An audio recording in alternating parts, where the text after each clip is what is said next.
सतनाम साहिब बंदगी सत्य कबीर सभी भगत समाज को सतनाम साहिब बंदगी।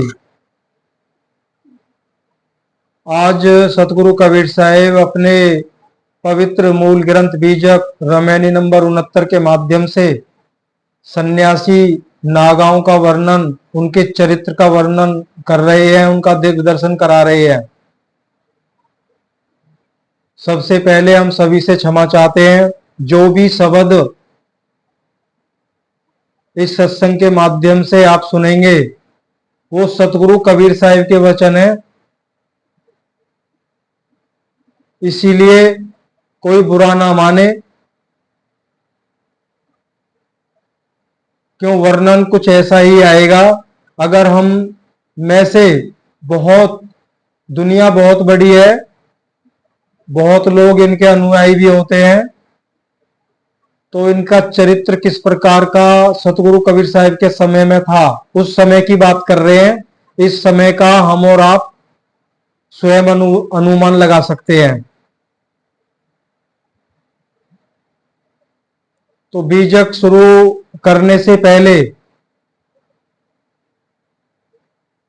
हमारा ध्यान अभी अभी दूसरी तरफ गया, और वो बताना भी बहुत महत्वपूर्ण है।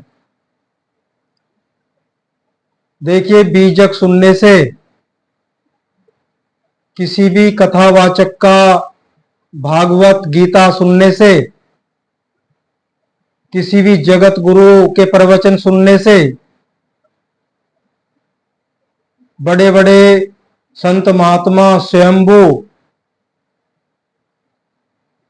जिनका नाम बड़े आदर से लिया जाता है, तो आज हमारे देश में हम सब जानते हैं बहुत बड़ी आपदा आई हुई है और लोग स्वयं जूझ रहे हैं। अगर 2-4% अगर कोई सज्जन मदद के लिए आगे आ रहे हैं, वो बात एक अलग है। लेकिन ये जो बाबा लोग हैं, ये कहना पड़ रहा है और सत्य भी है, ये जो बाबा लोग हैं ये जनता के पैसे पे ही राज करते हैं, और आज साफ सब गायब है। एक आध को छोड़ के सबके सब गायब है। मतलब स्वयं जहां स्वयं रहते हैं वहां भी लोग त्राईमान त्राईमान कर रहे हैं। लोगों के घर गिर गए हैं, पानी भर गया है 4-5 फीट, तो एक आम पानी का जो लेवल है, एक आम है, कम से कम 4-5 फुट पानी है। बाकी तो बहुत गहराई तक पानी खड़ा हुआ है, बहुत ऊंचाई तक। जो अपने ही इलाके में ये बाबा लोग एक पैसे की मदद नहीं करते, और इनका कमाया धन नहीं है इनके पास में, ये सब जनता का पैसा है। आप विचार करिए भाई, ये केवल एक दिखावा होता है। वृद्धाश्रम खोल लिए 100-50, वहां पे माताओं को बिठा के भोजन करा रहे हैं। 50-100 गाय पकड़ के उनको बांध लिया है। गौशाला भी चल रही है। ये सब लूट खसोट का धंधा है। अब ये तो हम हैं और आपको सबको पता है, भजन बंदगी कुछ नहीं करते हैं।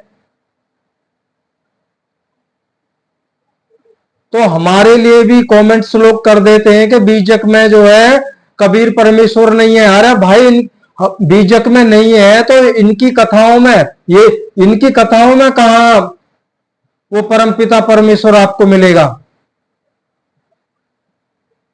बीजक तो सत्य है, साहिब का उपदेश सत्य है।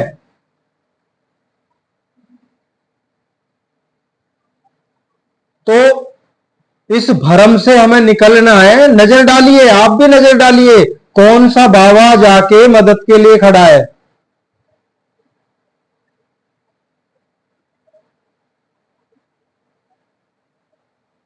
सब गायब है। और पैसा अथाह है, वो पैसा किसके लिए है? देखो ना, आपने पिछले सत्संग में भी सुना होगा, नामदेव का आपके सामने दृष्टांत दिया था। नामदेव की रोटी पकाते समय कुत्ता रोटी लेके भाग गया, घी की मटकी पीछे पीछे दौड़ रहे हैं नामदेव, प्रभु रूखी मत खाइए। यहां तो इंसान मर रहे हैं। सबने आंख बंद कर ली है। कहां ले जाओगे भैया इस पैसे है? कबीर साहब ने कहा ना, किसी के सर पे मैंने पोट ले जाते कोई नहीं देखा।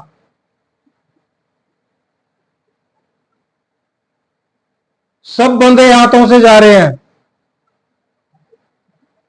इसलिए विचार करना है। बाबाओं से किसी की मुक्ति नहीं हुई है। एक बात हमेशा याद रखिए, किसी सच्चे गुरु के जाने के बाद गद्दियां बनती हैं, और उस गद्दी पे जो बैठता है वो सच्चा संत नहीं बन सकता। सच्चा संत तो सतगुरु की, परमात्मा की कृपा से कोई बिरला होता है। ये तो भरमजाल है। ये सबके सब लोग क्या करते हैं? फेमस होने के लिए सनातन का डंका बजाते हैं। अरे आज तो स्वयं देश विपदा में फंसा हुआ है ना, तो सनातन तो तब बचाओगे, लोगों को बचाओ।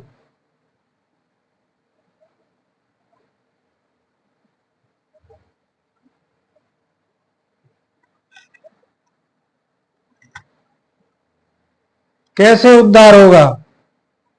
अब ये गद्दियां, ये ऐसे ही तो गद्दियां चल रही हैं।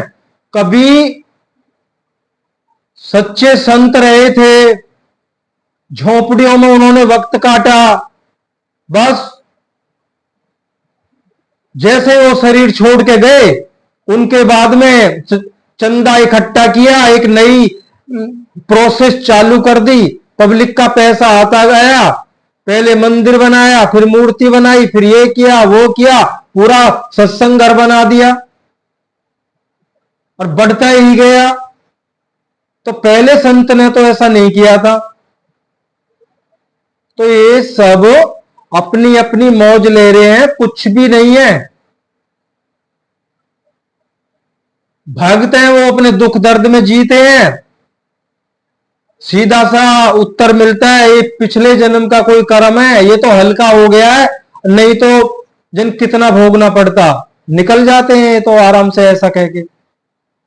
कहीं भी कुछ नहीं है, केवल सत मत को अपनाओ, सत मत को अपनाओ, पंथ को मत अपनाओ, संप्रदाय को मत अपनाओ। सत का जो सतमती पे चलता है उसका ही बेड़ा पार हो सकता है, और नहीं तो भवसागर में डूबना ही है।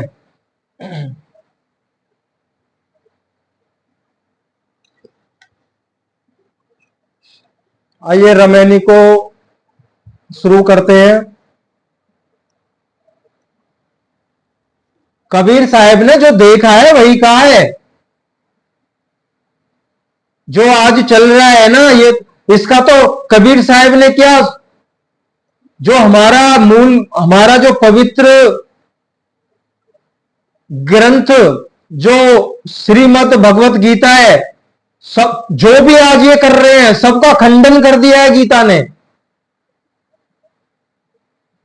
उसे सुनाने वाले नहीं है, उस सत्य को तो आगे रखते ही नहीं है, नाच गाने में और ताली पीटने में लगा के रखते हैं।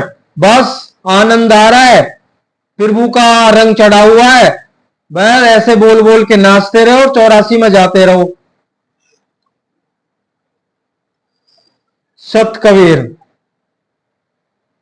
ऐसा योग न देखा भाई, भूला फिर लिए गपलाई, महादेव को पंथी चलावे, ऐसा बड़ो महंत कहावे, हाट बाजारे लावे तारी, कच्चा सिद्ध माया प्यारी, कब दत्ते मवासी तोरी, कब सुखदेव तोप चीजोरी, नारद कब बंदूक चलाया, व्यास देव कब बम्ब बजाया, करही लड़ाई मती के मंदा, ई अतीत की तरकस बंदा, भय विरक्त लोभ मन ठाना, सोना पैरे लजावे बाना, घोरा घोरी कीनू बटोरा, गाम पाए जस चले करोरा।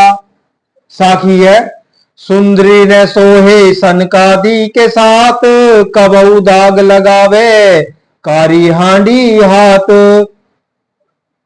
गोसाई सन्यासी नागाओं की दशा का वर्णन कर रहे हैं सतगुरु कबीर साहिब।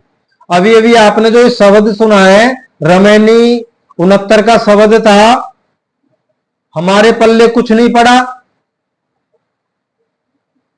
ये अपने आप को ज्ञानी मान के बैठे हैं। सतगुरु कबीर साहिब की एक रमैनी का अर्थ बता दें।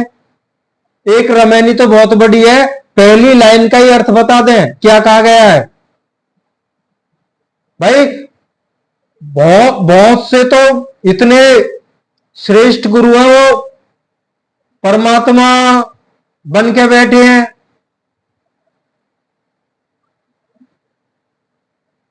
त्रिकाल दर्शी हैं। जो त्रिकाल दर्शी होता है वो तो सब कुछ स्पष्ट बयान कर देता है।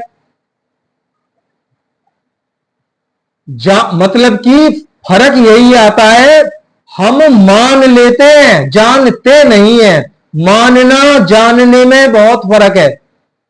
कोई हमसे कहे भाई वो ऐसा है, हाँ भाई होगा, हम मानते हैं ऐसा होगा, लेकिन हम जानते तो नहीं है वो वाकई ऐसा है या नहीं है, मान लिया बस। तो यहां पे अब नागाओं की स्थिति है। अभी आपने देखा होगा कुंभ मेले में कोई कांटों पे लेट रहा है, कोई त्रिशूल खड़ा करके उसकी नोक पे लेट रहा है। तो इन लोगों के अंदर इतनी सिद्धियां होती हैं, लेकिन सतगुरु कबीर साहब कह रहे कच्चे सिद्ध हैं। अरे कच्चे सिद्ध होते हुए उन्होंने इतनी तपस्या की कि वो ऐसे चमत्कार दिखाते हैं। वो यहां तक तो पहुंचे, लेकिन कबीर साहब ने उनका भी मत खंडन किया है।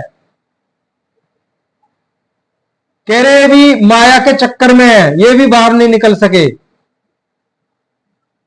सतगुरु इस रमैनी में गोसाई सन्यासी बाबाओं नागाओं की दशा का वर्णन करते हैं। हे भाइयों, ऐसा योग मत मैंने कहीं नहीं देखा। गाफिलेपन को लेते हुए अर्थात असावधानी में पड़कर ये लोग भूले हुए फिरते हैं।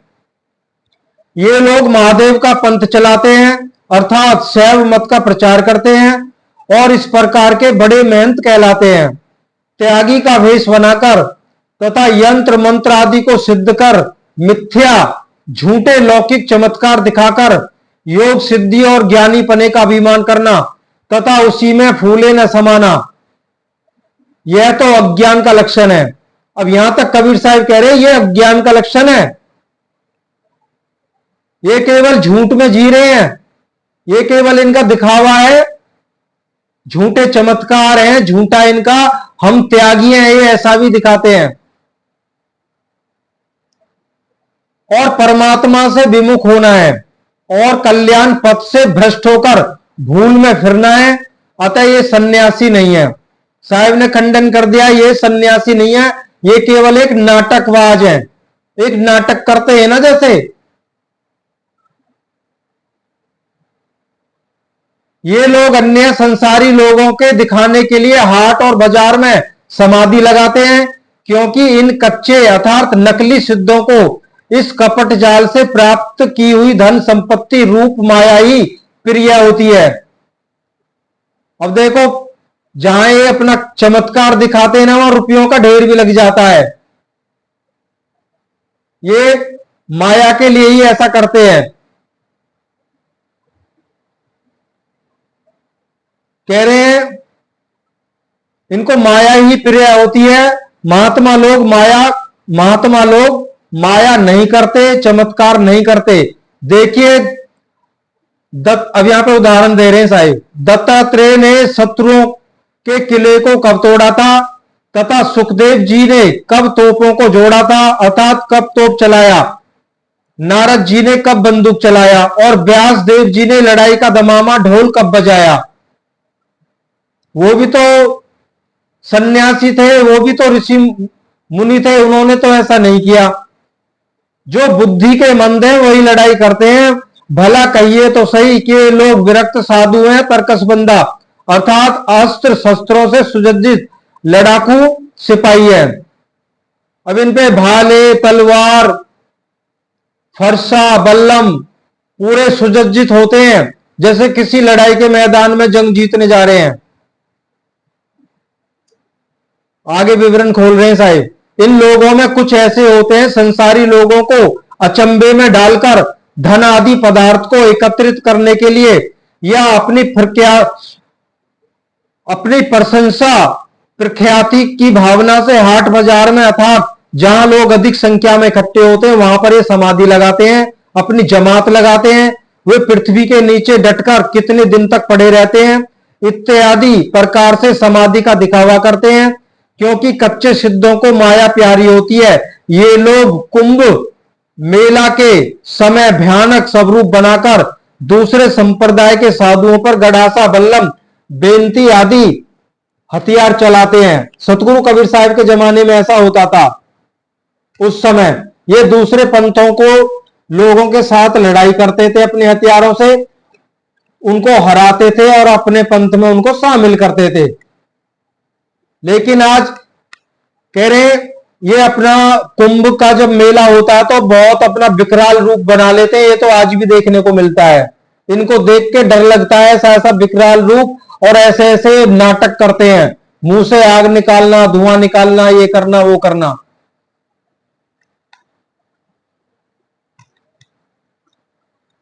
कह रहे साधु हैं या लड़ाई के मैदान के फौजी।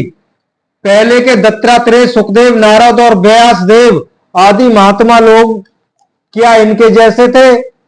मारा मारी लड़ाई करते थे? कभी नहीं। विरक्त होकर इन सबों ने अपने मन में लोभ लगा लिया है।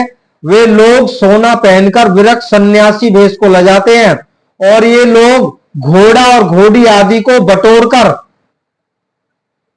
जमात चलाते हैं और दो चार गांव पा जाने पर जैसे कोई करोड़पति, सेठ, साहूकार, मालिक चलता है, वैसे ही घोड़ा, घोड़ी, ऊंट और हाथी आदि को लेकर इकट्ठा करके ये लोग जमात लेकर चलते हैं। ये तो आज भी देखने को मिलता है। हाथियों पे आएंगे, घोड़े पे आते हैं लाइन में, जैसे बहुत बड़ा कोई देश का राजा महाराजा आ रहा हो।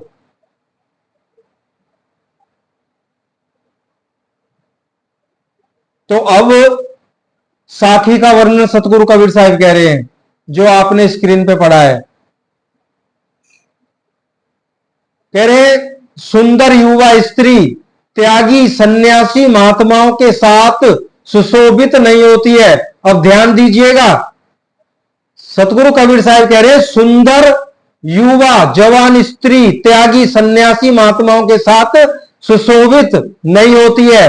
मान लो अच्छी नहीं लगती है, क्योंकि यदि काली हांडी हाथ में हो तो वह कभी भी दाग अवश्य लगा देती है।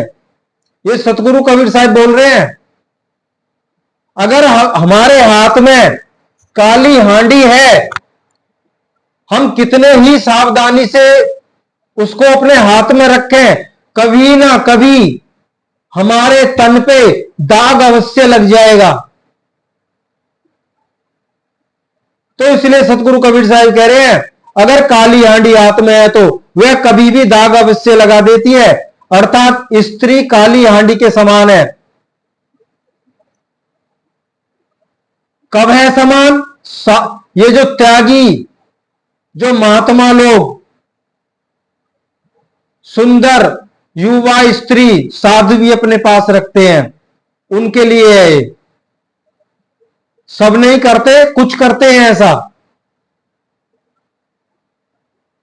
तो जैसे काली हांडी हाथ में हो तो वह कभी भी अवश्य दाग लगा देती है, वैसे ही स्त्री सन्यासी महात्माओं के हाथ में हो, ऐसे ही अगर स्त्री सन्यासी महात्माओं के हाथ में हो तो वह कभी भी कलंक अवश्य लगा देगी। सतगुरु के इस कथन से यह प्रतीत होता है कि उस समय उस प्रकार का व्यवहार केवल गोसाई नागा साधुओं में होता था, परंतु इस समय तो सभी संप्रदायों के साधुओं में इस प्रकार का व्यवहार देखने को मिलता है। अब तो हर संप्रदाय में स्त्री साथ होती है। हमें तो द्वैत से निकलना था, हमें द्वैत से निकलना था, और द्वैत से निकल के अद्वैत में आना था। उस अद्वैत में स्वयं को भी भूल जाना था। हमें स्वयं का भी भान नहीं होना था। रास्ता तो वो पकड़ना था, लेकिन साथ में बगल में तो हमने अपना एक जोड़ीदार लगा रखा है। कैसी भक्ति, कैसा त्याग।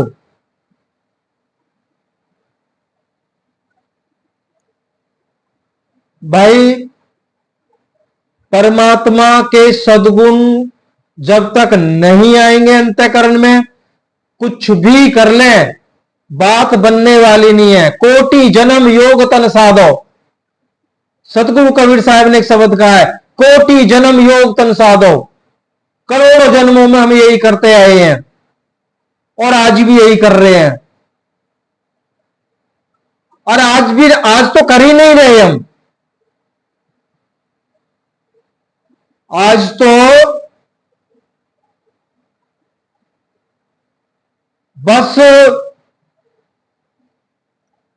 क्या बताएं, उद्धार तो बहुत मुश्किल बात है। क्यों?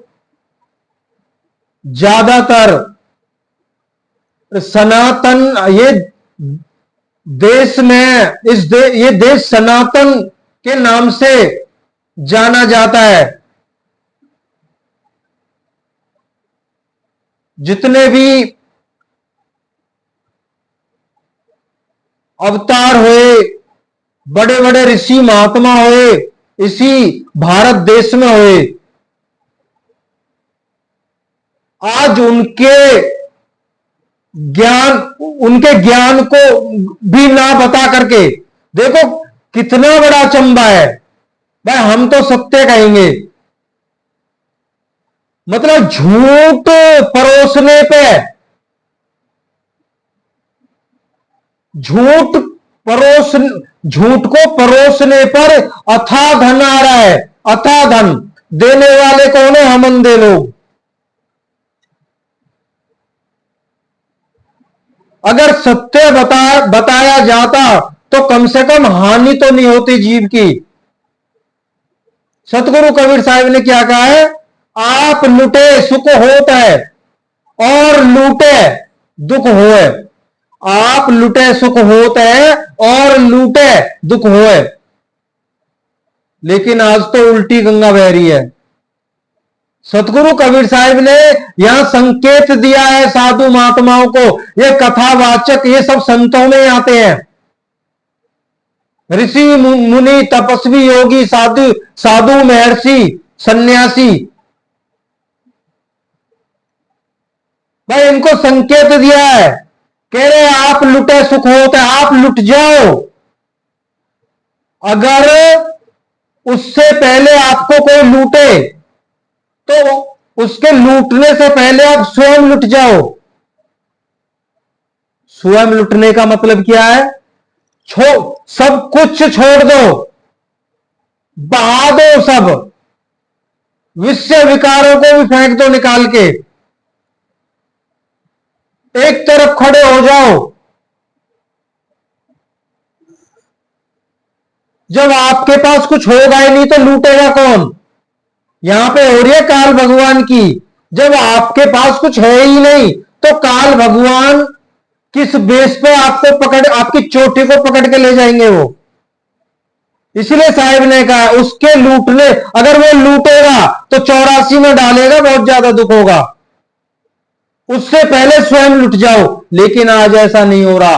आज तो क्या हो रहा है? आज के जो बाबा लोग क्या कर रहे हैं? औरों को लूट रहे हैं।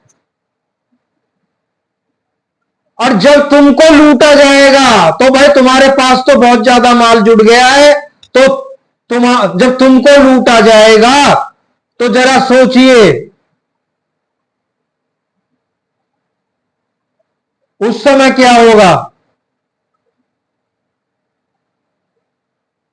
बात बुरी जरूर लग रही होगी, लेकिन कड़वा सत्य है भाई, जो परमात्मा के रास्ते पे चल रहा है उसका वो लुटना ही होता है, जब वो सारी मोह माया त्याग देता है। जैसे अभी 2 वक्त का खाना नसीब हो रहा है कि उसकी सूरत खाने में नहीं होती है, शरीर को चाहिए तो वो जैसा है वो खा रहा है, पर ऐसा नहीं होता आजकल। आजकल तो आप सब समझदार हैं, यही कहेंगे सतगुरु के सत मत को अपना लीजिए। आपकी उम्र कितनी भी हो चुकी है, किसी ने कमेंट्स किया था भाई 60+ उम्र हो गई है, अब तो राम ही राखे, जो बिल्कुल राम राखेगा, बिल्कुल सत मत को अपना लो और धीरे धीरे इस दुनिया से अपने आप को अलग कर लो, बस ये ही करना है, कहीं कुछ नहीं रखा है। और जिसके पास रखा है वो हम सबके घट में है। सतनाम साहिब बंदगी।